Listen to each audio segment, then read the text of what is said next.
Muy buenas noches. Continuamos con esta segunda parte de nuestro curso completo de teoría de la música, respaldado por el talentosísimo Williams en su tratado sobre teoría de la música, el cual yo considero uno de los mejores de este destacado compositor y pianista argentino. Y bueno, vamos a continuar donde habíamos dejado la última vez, en este curso que pretende ser el mejor curso de teoría de la música, lenguaje musical, con todos los elementos completos que necesita el amateur, el aficionado a un instrumento, el interesado en comenzar sus estudios musicales, el curioso por adquirir los elementos del lenguaje. Bueno, habíamos dejado acá, estamos en las claves, cómo se ubican dentro del pentagrama, cómo se ubican en las 5 líneas. Siempre las claves se ubican en una línea, nunca se ubican en un espacio. Y esa línea, como dice arriba, va a funcionar como el punto de partida para conocer el nombre de las demás notas. La nota que se coloca en la misma lleva el nombre de la clave, toma el nombre de dicha clave. ¿Sí? O sea que la clave de Do en primera va a implicar que la nota Do va a estar ubicada en esa primera línea. Si está en segunda lo mismo, si está en tercera o en cuarta, va a funcionar como punto de referencia, punto de partida, para ubicar la nota Do. Y de ahí ascender o descender a través del septacordio Do, Re, Mi, Fa, Sol, La, Si, ascendiendo, o Do, Si, La, Sol, Fa, Mi, Re, Do, descendiendo, como se muestran estos ejemplos. Después tenemos la clave en Fa en tercera, que habíamos dicho que a los graves, que en tercera línea no es muy común verla, pero sí en cuarta línea es el uso convencional, la posición original convencional de la clave de Fa, abajo de todo, donde obviamente lo que nos designa la clave es que la nota Fa va a ser lo que se ubica en esa línea, tercera o cuarta línea según el ejemplo, y a partir de ahí se va a abrir el septacordio hacia arriba o hacia abajo, tomando como punto de referencia la nota Fa. ¿Sí? Si miramos la columna de la derecha, podemos ver cómo se ubican en las líneas y los espacios las diferentes notas en relación a la clave que se está utilizando. Por ejemplo, en la clave de Sol, arriba de todo, vemos cómo las 5 notas ubicadas en redondas en las líneas son Mi, Sol, Si, Re, Fa, respectivamente, tomando como punto de referencia el Sol de la clave de Sol. Y Fa, La, Do, Mi, en los espacios, como consecuencia de esas 5 rayas, donde se ubican Fa, La, Do, Mi, respectivamente, siempre tomando en relación la clave de Sol. Como vemos en todos los ejemplos, vamos a mirar un poquito la clave de Sol, vemos que la clave de Sol me marca la segunda línea donde tengo la redonda Sol, su nota homónima por estar en la misma línea. Y si subimos para arriba tenemos Sol, La, Si, Do, Re, Mi, Fa, Sol, La, Si, Do, Re. Esas notas que van para arriba están nombradas arriba silábicamente, pero vemos que asciende por línea y espacio consecutivamente, ¿sí? La escala. ¿Qué quiere decir? Que tengo el Sol, le sigue la nota La ascendiendo, pero esa nota La va a estar ubicada en el espacio consecutivo ascendente, ¿sí? A la nota Sol, que era la nota de referencia. Luego tengo Si, que se ubica en una línea, Do en espacio, 3 en línea, o sea, Sol en segunda línea, La en segundo espacio, Si en tercera línea, Do en tercer espacio, Re en cuarta línea, Mi en cuarto espacio, Fa en quinta línea y Sol en quinto espacio, y a partir de ahí tenemos las líneas adicionales que funcionan de la misma manera, ¿sí? Sería la primera nota adicional, La, en línea, y luego arriba la nota Si en espacio. podemos ver que las notas en líneas adicionales, cuando están en el espacio, no se escribe la línea de arriba, ¿sí? No queda tocando la línea de arriba o la de abajo como en los ejemplos que están dentro del pentagrama, sino que por ser líneas adicionales, en los espacios no toca la línea de arriba si está en las líneas adicionales ascendentes, y en la de abajo, si vemos el ejemplo de abajo, tampoco, ese sol tampoco toca la línea de abajo, sino que solamente se dibuja la de arriba.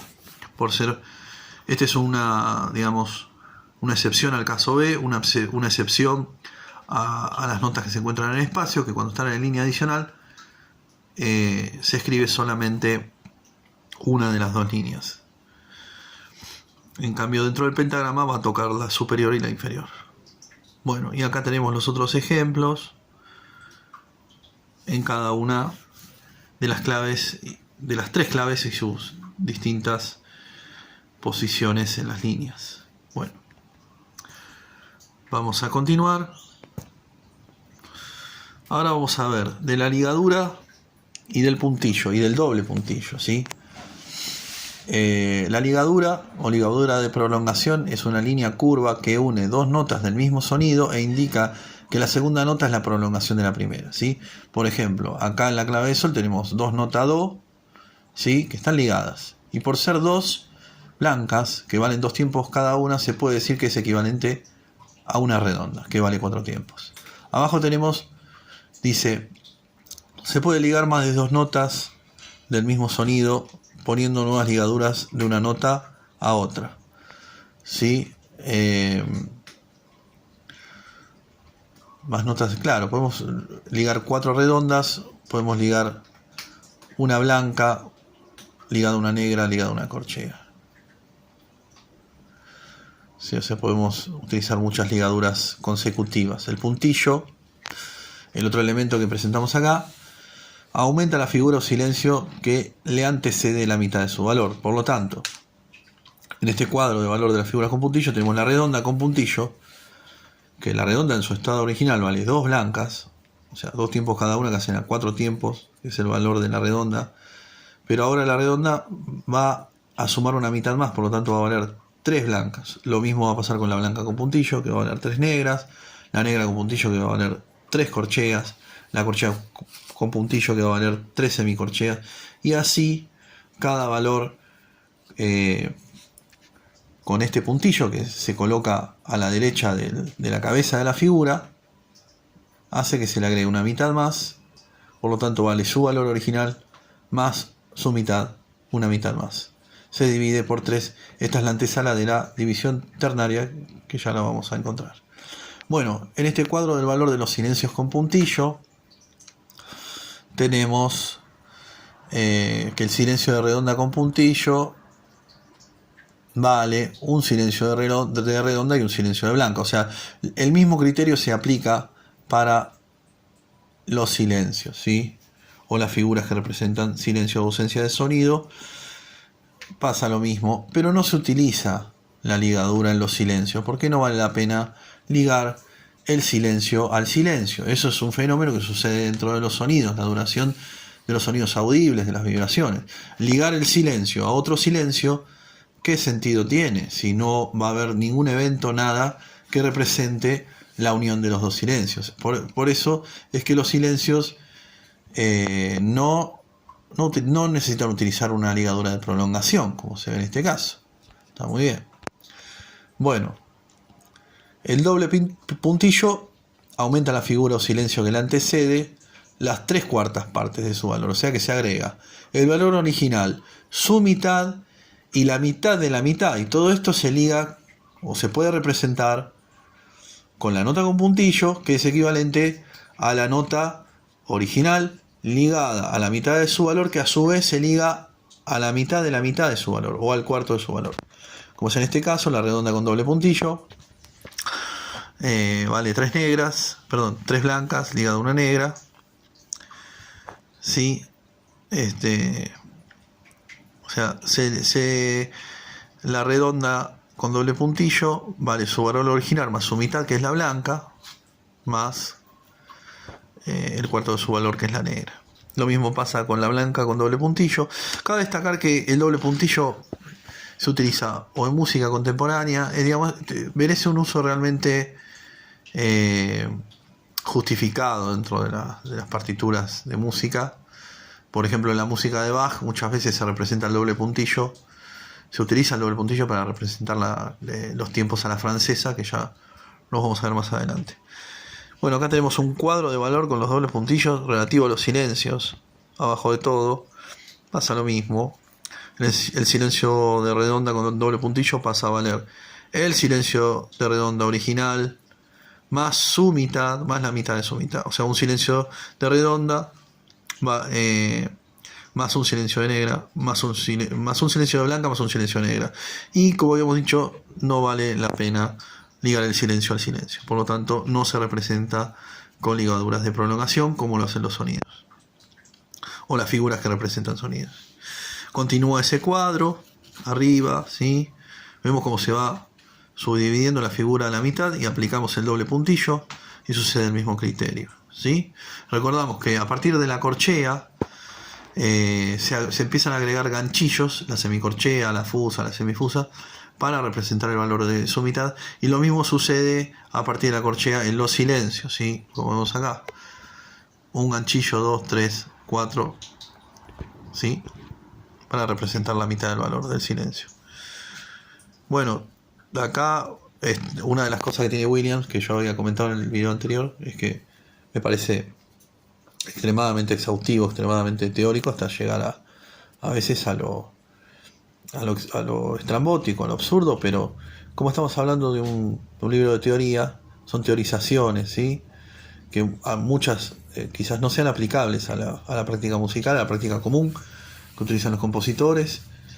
Vale la pena por ahí entenderlo como para comprender más en profundidad la teorización del lenguaje musical.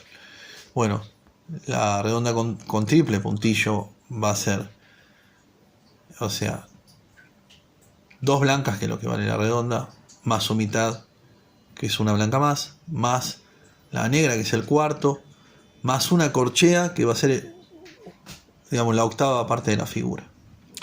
Continuamos en la parte 7 de los compases. Compás es la división de la música en partes iguales de duración. Es una forma de verlo. La división de la música en partes iguales de duración se indica por medio de líneas divisorias que atraviesan perpendicularmente el pentagrama, como vemos acá. Sí, los compases son como formas de...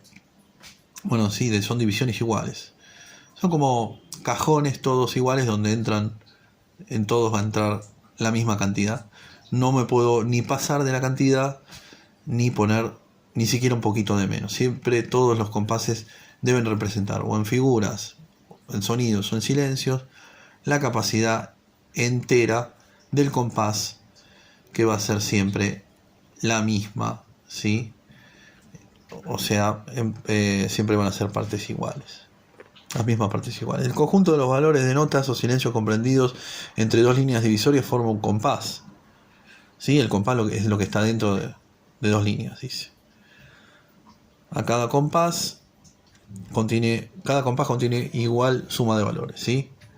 En el primer compás puedo tener la redonda, como vemos acá abajo, que abarca todo el compás, una blanca con puntillo más dos corcheas, que equivale al compás de la redonda en el segundo compás. En el tercer compás también estamos formas de representar valor igual a la redonda, ¿sí? Cuarto compás, quinto compás. Continuamos. Dice: la conclusión de una pieza de música se indica con dos líneas divisorias, barras de conclusión. ¿Sí? O sea, cuando terminamos, fin de una pieza, el último compás, le ponemos la barra de conclusión, que son dos líneas, pero la última está mucho más marcada. Y más o menos mide, si lo calculamos, mide el doble de la línea finita. Las barras de conclusión también se emplean en los siguientes casos. Uno, antes de cambiar el compás, tenemos la doble barra, cuando la música sufre un cambio de compás, como en este 3/4, agregamos la doble barra. También esto indica un cambio de sección formal dentro de la música que lo vamos a ver más adelante. Antes de cambiar el tono, ¿ves? Acá tenemos una tonalidad, en este caso la tonalidad de la mayor, ya veremos las tonalidades, que se pone la doble barra para avisar que va a haber un cambio de clave. Acá hay un limpiamiento, se limpian las claves, vuelven a su estado natural y se agrega un bemol que va a ser la nueva tonalidad de fa o de re menor. Bueno, también sirven para separar partes de una pieza, como habíamos dicho, primera parte, segunda parte. Se utilizan para indicar cambios de sección, y después indícase la repetición de una parte colocando 2 puntos intermedios a las barras de conclusión. O sea, si agregamos a las barras de conclusión estos puntos, significa que la primera parte se repite y la segunda parte también, y queda bien definida. Los puntos colocados a la izquierda de las barras indican que se repita la parte que precede. Colocados a la derecha indican que se repita la parte que sigue. ¿Sí? O sea que los puntos que están los puntos que están a la izquierda de la barra indican que cuando termina tiene que volver al comienzo. Y los puntos que están al comienzo indican que se repite desde ese punto. El compás se subdivide en partes iguales que se llaman tiempos. Los compases constan de 2, 3 o 4 tiempos. Esto es universal. 2, 3 o 4 tiempos. Después vamos a ver que hay de 5 tiempos, 6 tiempos, 7 tiempos, 8 tiempos, 9 tiempos, lo que usted quiera. Pero la división del compás en 2 partes, 3 partes y 4 partes es universal y son puntos de referencia métricos para toda la música. Estamos hablando de la música occidental en este caso, ¿no? Porque este tratado estamos hablando de un lenguaje que es nuestro sistema, que está hecho para el tipo de música para el cual estamos acostumbrados en Occidente. En Oriente tendrán otro sistema. Bueno, continuamos. Tenemos acá, dice, los compases se representan por medio de 2 cifras superpuestas que se colocan al principio de una pieza de música y después de la clave o de armar dicha clave. ¿Sí? Entonces yo tengo el compás de 2x4, primero pongo la clave de sol, después el 2x4. Compás de 3x2, pongo la clave de sol, siempre va a la derecha de la clave, ¿sí? Clave armada. Si tengo la clave armada, como en este último caso, se pone primero la clave, después la armadura de clave y después la fracción, ¿sí? En este caso, compás de 4x16. La cifra de arriba o numerador indica la cantidad de figuras que entran en el compás. La cifra de abajo o denominador indica la calidad de las figuras, ¿sí? El denominador 1 representa la redonda, que es la unidad del valor, ¿sí? El denominador 2 la blanca, 4 la negra, 8 la corchea, 16 la semicorchea, 32 la fusa, 64 la semifusa. ¿Sí? No es el valor de los tiempos esto, sino que el 1 está representando la primera figura, que es la redonda, que va a ser la primera figura, por lo tanto se representa con el 1, pero recordamos que la redonda vale 4 tiempos, no confundamos estas numeraciones con los valores de las figuras, aunque claramente tienen relación. Compases simples y compuestos. Los compases se dividen en simples y compuestos. Los simples tienen por numerador las cifras 2, 3 o 4. 2, 3 o 4. Los compases compuestos tienen por numerador las cifras 6, 9 o 12, que son los compases ternarios. Los tiempos de los compases simples son binarios, es decir, divisibles por 2. Los compases de 2, de 3 y de 4 siempre vamos a encontrar figuraciones divididas por 2, salvo que se especifique lo contrario en figuras irregulares que ya veremos más adelante. Y los compases compuestos o los ternarios son divisibles por 3, o sea que naturalmente cada unidad de tiempo se va a dividir en 3 partes y está representada por figuras con puntillo. Bueno, los compases compuestos derivan de los simples, sí. siempre comúnmente la música binaria comprende la música ternaria. Al revés, también puede suceder, pero realmente es bastante más complejo. O sea que los compases ternarios se deducen a partir de los binarios. Para formar un compás compuesto se añade un puntillo a cada tiempo del compás simple, claro. Habíamos visto el puntillo que agrega la mitad de su valor. Por lo tanto, para dividir una figura en 3 partes, le tengo que agregar una mitad más. Entonces, cada tiempo va a estar representado con un puntillo para poder dividirlo por 3. ¿Sí? Se divide en 2 y se le agrega una mitad más. Por eso, estas deducciones son derivadas de los simples. Las cifras de los compases compuestos se obtienen multiplicando por 3 el numerador, por 2 el denominador de los compases simples. Claro, tal cual. Los compases simples los multiplico por 3 y voy a obtener los compases compuestos. ¿Sí? Son de multiplicaciones. Cifras de los compases posibles, simples y compuestos. Bueno, acá tenemos 2 columnas. Bueno, los simples.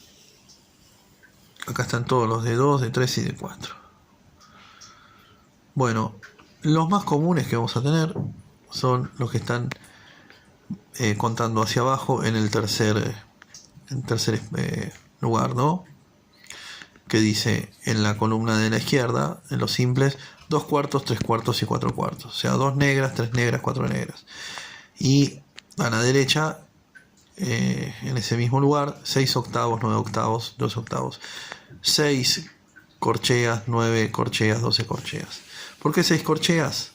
En vez, si veníamos de, por ejemplo, 6 corcheas y el simple es de 2 cuartos.